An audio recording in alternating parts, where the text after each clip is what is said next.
Yeah, I remember. So you watch Keshav Vedi from Pure Economics as well. So he talks about how Islam is subject to uh, socio-economic changes, and every single religion changes with socio-economic changes. How politics and like geopolitics are explained by like circumstances like economics and social changes, and not by religion in every case. I agree that religion can be forced to take a back seat by you know other factors, if other factors are at play. But what you have to consider with Islam, in a lot of cases, what Jelner has talked about as well, is the religion was writing the laws. The religion was writing the laws, not the other way around. Now, on paper, it seems the same for a lot of other countries or a lot of other religions as well, but there's a massive difference between that. There is a massive difference. You would, if you actually broke down the social norms and the restrictions of religion, you would find that most restrictions in most religions of the past, they had it was the limitations first and the religions later writing down the laws. What you find surprisingly with Islam is it goes backwards. It resists change. Yeah, so it's like the changes first are written in the books and then they are forcefully, shoved down Yeah, the throats. people would talk. So Keshav Vedi was talking about sati.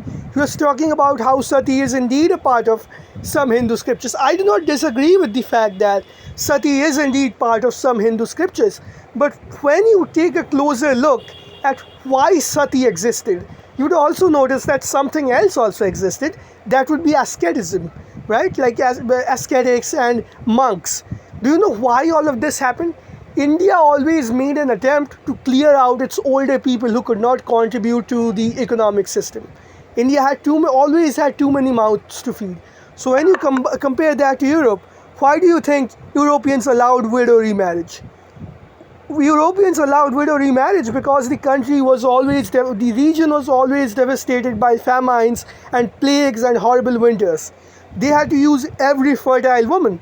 While with India, India already had a significant population.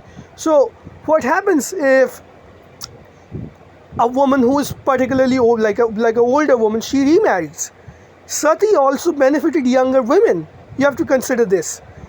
Nothing makes sense if you see it through today's lens, but when you see it through the lens of like back in the day, it makes a lot of sense. I also hear a lot of people say, भाई हमारे साधु तो 100 साल जीते थे फल खा के. They're pointing to examples. पता है असल में क्या होता था? What actually happened with these sadhus? They went to those ashrams and they died in like 2 or 3 years. From that starvation, all of those fasts and those scanty diets of just carbohydrates, like occasional fruits. That's what happened. These were ways that India controlled its population. There's a literal practice in, the Jainistic model of monks where they starve themselves to death voluntarily. So if you look very closely, these are not made by religion itself. These are methods to deal with social reality which are later written down in religion. While if you compare that with Islam, Islam has resisted change in a way that Hinduism has not. Islam has resisted change in a way that even Christianity has not. For example, what is the necessity of resisting the printing press like the Ottomans did? Because the truth would get out. Like from a benefit point of view, like you see sati benefits the younger women.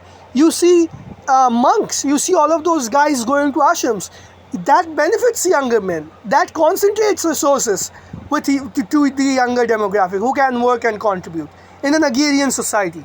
You don't have to waste your resources. You are giving a quick death to women by telling them that this is honorable, and you're giving a relatively quick death to older men by telling them that this is honorable. right? This has societies have always done this to various groups of men and women.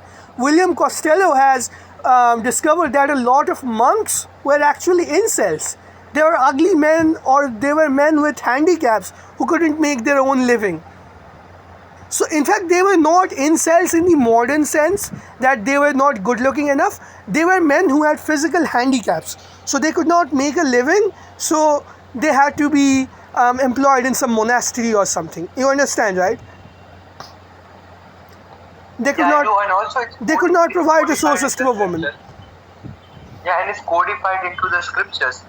If you see the relations, it is said that until the age of 25, you are supposed to be a brahmachari, as in a student, the seeker of a knowledge, and somebody who is supposed to not dive into sexual or the pleasurable things of life. And then there is an age of 25 to something where it is mentioned as grasti. Grasti means the age when you are supposed to settle and start a family. And then there's an age of sannyas. After if you do end up living 75 years or older, at that time you are expected to go into sannyas because you are not a contributing member to the society, and you are expected to sideline yourself. And in case your husband dies, you are supposed to take yourself out with him. And like I said, like I was talking to you, the reason that reform is still possible within the framework of Hinduism is because there are entire parallel schools which talk about worshipping women. The reason reform can still work in Hinduism is because there are entire schools which talk about only believing in what can be proven in one way or another. So you can still reform. Like the idea of reform, as Keshav Vedi mentions, which is, I believe it's wrong. He says that you can just call the earlier practice as a malpractice, and then you can just move on. That is really not possible, unless you have an internal strand of discourse which already exists. It's like evolution. The genes which cause the changes in an organism already existed, but their expression is simply amplified through interaction with the environment. Yeah, just the only reason that Hinduism could be modified up until some extent, and why it's not modifiable right now, is because there existed a discourse back in the day. Nyaya doesn't exist right now like as it did back in the day. There was a discourse available where you could weigh out the options and add the good parts and remove the good parts by You can make following you could like Brahmana. make the argument that the time has come and this is right for this era, and the Nyaya says that we should change it up.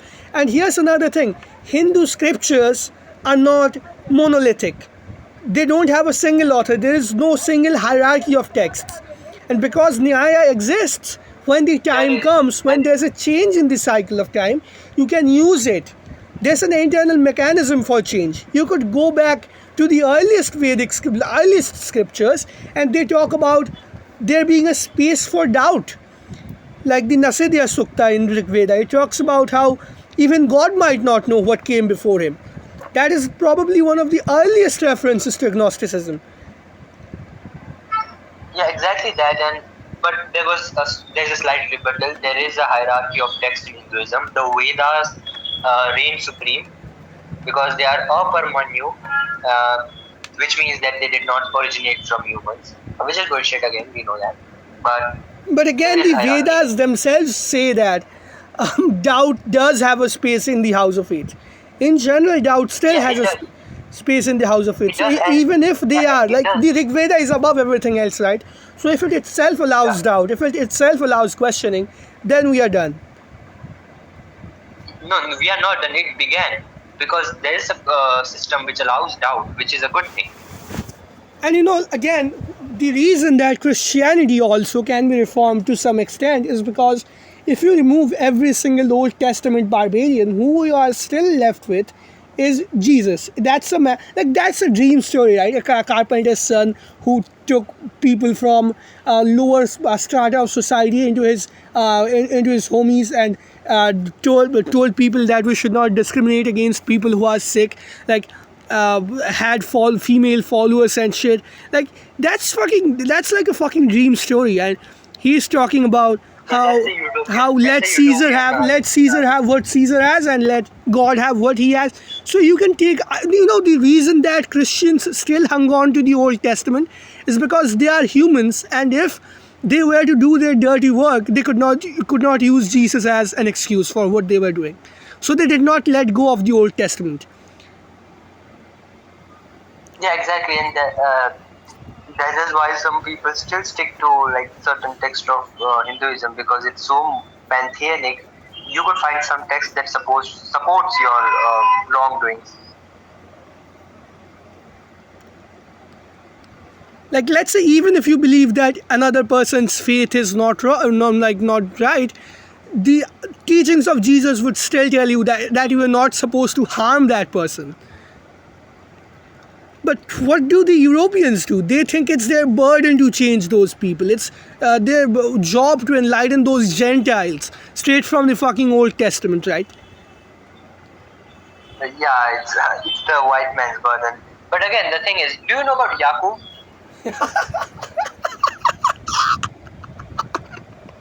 That is, you're just straight up jumping into Nation of Islam and shit. No, do you know Yakub? Yeah. Supposedly the black scientist who created white people.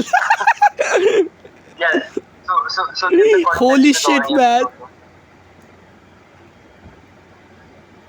Give the context to people who don't know. So basically, Nation of Islam was like a movement for, it was like Mormonism for black people, but Islam. Um, so there was this guy Elijah Muhammad, and because black people were discriminated against in the West, he used that to spread his own movement. So he basically made a version of Islam where Islam is supposedly the black man's religion. He ignores the fact that Muhammad had black slaves, by the way, and he had plenty of racist things to say about black people. He called black people raisin heads and shit like that. And this is just horrible, man. Like, you would expect white people to say the N word, and then there's this insult, then there's raisin head. Like, I love my black homies, but honestly, man, like, this insult is just so fucking creative because the dried raisins like share the same color as the actual color of the black people. Because when you see the N word literally means black in Spanish. No person is actually black. In fact, the darkest person's color is in fact closer to dried raisins. This is hilarious, man. This is a lot more So that's the more accurate. yeah, it's more accurate when you are talking about skin color. Alright, so yeah, proceed with the story. That's horribly racist, but at the same time, it's extremely funny. Yeah, proceed with Elijah. So yeah, his doctrine had this internal idea that black people were the ones who actually ruled society, and then Yaqub created white people as an experiment. There was this black scientist, and then it was like Frankenstein. No, you forgot some part. So what happened was Yaqub was a black guy who lived in the Arab Peninsula. All right, so Bro, he had. bro, you don't understand, man. We have to keep it short. No, I'm keeping it short, but like this is important for the context. He had a huge skull compared to his contemporaries, and people believed it was because he was accompanying a large brain, so he was a really Yeah, smart basically guy. mega mind. Yeah, mega mind. So he was kicked out of Black mega mind. Not instead of blue mega mind, he was black mega mind. Yeah, so he was kicked out of the society because they believed they did some horrible things. So he escaped to Macedonia, and then he created white people as an extension of Satan, as a satanic people. And it's by Elijah, it is said that black people are someday to again win against the white people. Like, this is exactly what happens when you have a group of people who are oppressed for centuries. They become everyone's puppet. right? They're oppressed by the white people, and they have shells among their own community who are going to use their pain against them. So they are oppressed by themselves. When the whites came into Africa, who do you think sold them the slaves? The blacks sold them. The black people sold black people to white people. That is also true. That is also true. But again, what I'm talking about is specifically African American blacks. Right? They are facing horrible behavior from white people all the time, and then they are like segregated in society, and then they have to commit crimes just to, like, a lot of them have to commit crimes just to put food on the table. And after someone puts them in that situation, they are blamed for it. And then there's shells in their own community who are going to come up with garbage like this and make them believe in this. Like, it's fucking tragic, man.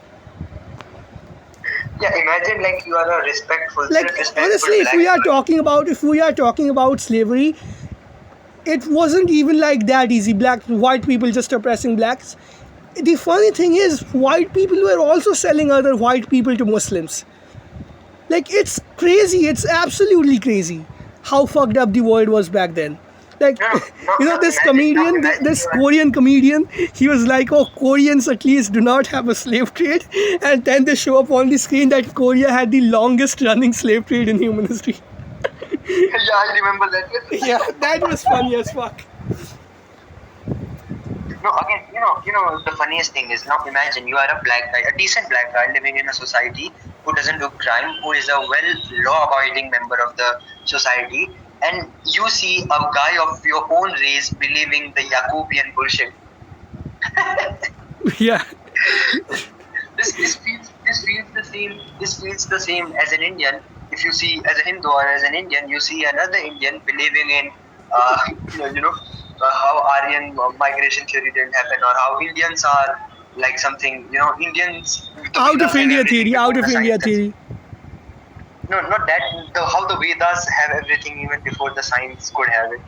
Like, every time you as an Indian say it, you feel the shame, right? Now imagine a black guy sees somebody believing in Yakubian theory. Sees another fellow Like, every time you say Yakub, it's like an automatic laugh. Because I've seen so many memes on Yakub in the recent past. Yeah, me too, man. Like, the Yakub thing is popping up. Like, I thought it was dead in 2022 when I first came across it, but It just doesn't go away. It's like one of those memes which would never stop to be funny. It's basically racist Frankenstein. yeah, I'm gonna call black people, if they do anything against me, I'm gonna call them a raisin head instead of the N-word. Sounds much better. If they are racist against you, or if they do something. Yeah. No, if they call me shithead. Yeah, or man. head, No, I'll call like, them raisin all head. right. No offense to any of our black viewers. We love you guys. This is just for fun. And honestly, this was actually an insult that Arabs used against black people. Like, it's crazy how that religion was somehow proposed to be some, black person's religion. In fact, black people were treated as slaves by Muslims before white people. That's something that's quite funny. And it's funny in a sad sense, but like, no way, man. Elijah Muhammad convinced as many black people in the West as he did. Like, no way. And he, as soon as Malcolm X realized that he was a piece of shit, you know what happened to Malcolm X, right? Yes.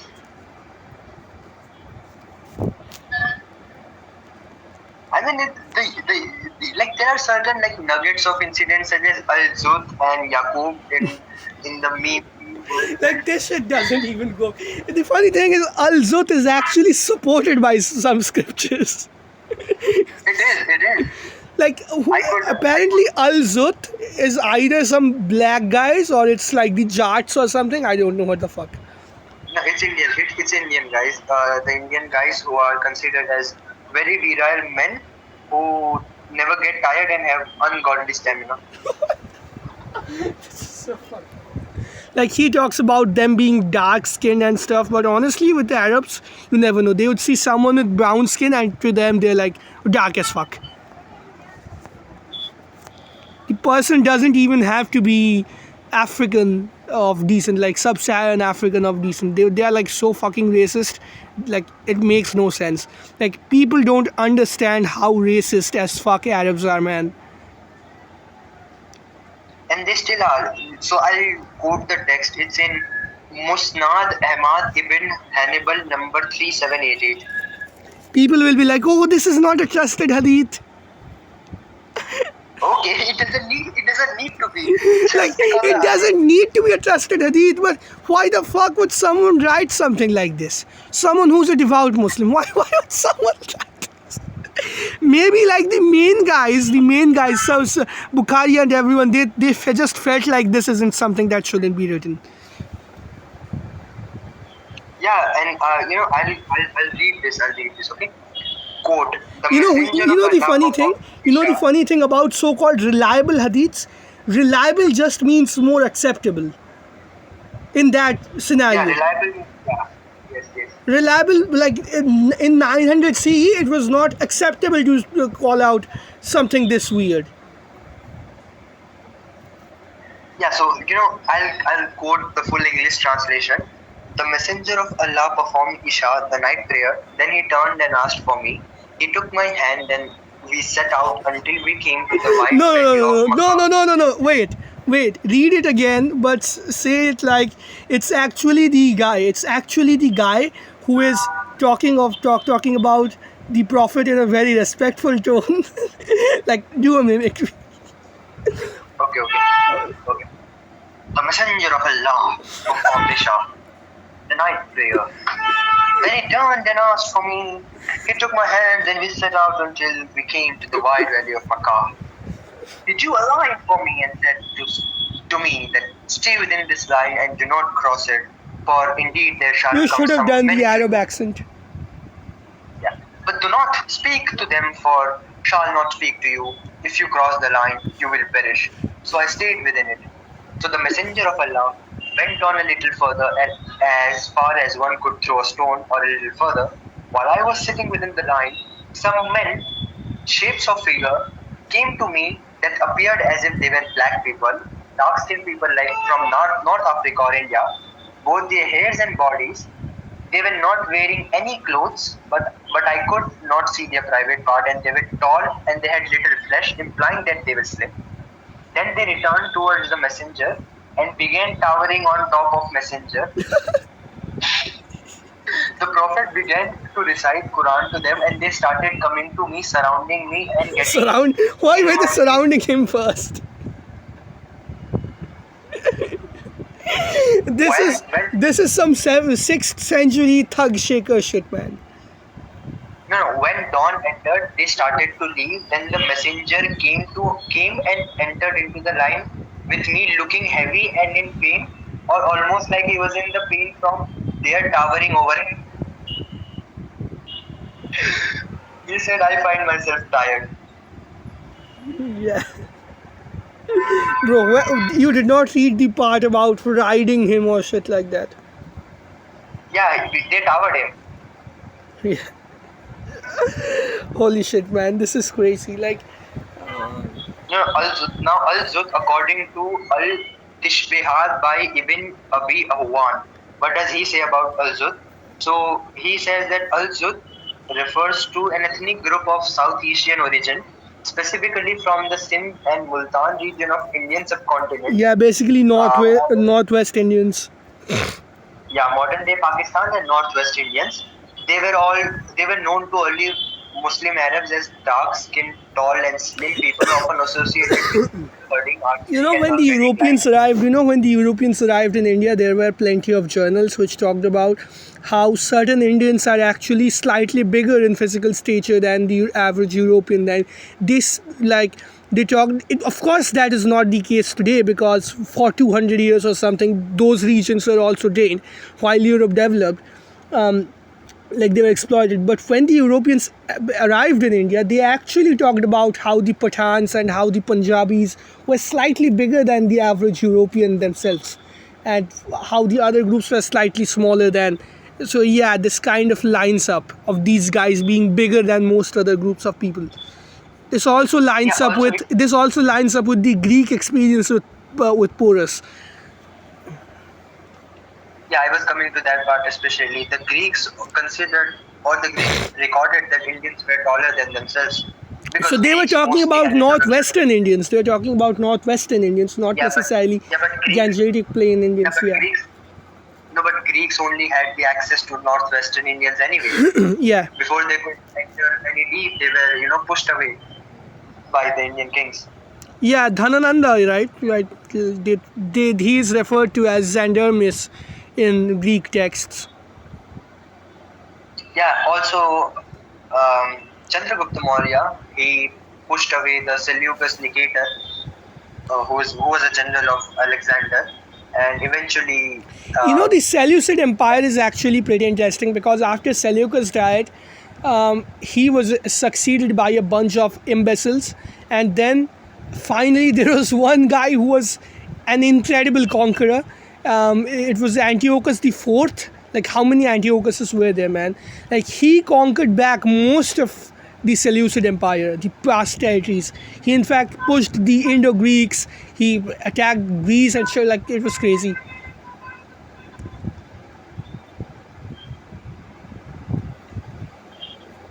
yeah, and these are the things I can't discuss with anybody. Like you could, like this is it for the recording part, and attention span are getting fried. So let's keep it to here. Yeah.